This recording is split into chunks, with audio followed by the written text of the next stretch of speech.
రాధాదేవి పాదం నుండి ఎప్పుడు రక్తం కారుతూనే ఉంటుందని మీకు తెలుసా? శ్రీకృష్ణుడు కంసుడిని చంపటానికి మధురాకి వెళ్లి చాలా సంవత్సరాలు అయిపోయి ఉంటుంది. ఒకరోజు రాధాదేవి తన చెలికత్తెలతో కలిసి యమునా నది ఒడ్డును కూర్చుని తింటూ ఉండగా ఒక చెలికత్తె రాధాదేవి పాదం చూసి, అయ్యో దేవి, మీ పాదం నుండి రక్తం కారుతోంది, వైద్యుణ్ణి పిలుచుకుని వస్తాను అనగా, అయ్యో వద్దు వద్దు అని రాధాదేవి అంటుంది. అయినా ఈ దెబ్బ ఎలా తగిలింది అని అందరూ అడగగా, ఇది చాలా పాతగాయంలేండి.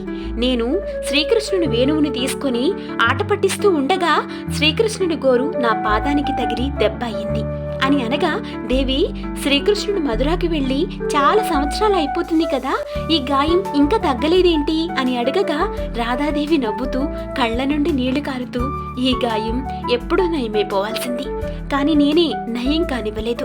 ఎందుకంటే నా కన్నయ్య ప్రతిరోజు నా కలలోకి వచ్చి నా పాదాన్ని పట్టుకొని సేవ చేస్తాడు. ఆయనను ఇలాగైనా ప్రతిరోజు నేను చూడగలుగుతున్నాను.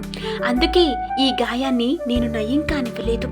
ఒకవేళ నయమైపోయి మళ్ళీ నా కన్నయ్య కలలోకి రాకపోతే ఎలా అని చెలికత్తెలతో అంటుంది. ఇదంతా విని చెలికత్తెల కళ్ళల్లో నుండి నీళ్లు కారుతాయి. రాధే రాధే అని కామెంట్ చేసి, లైక్ చేసి, సబ్స్క్రైబ్ చేసుకోండి.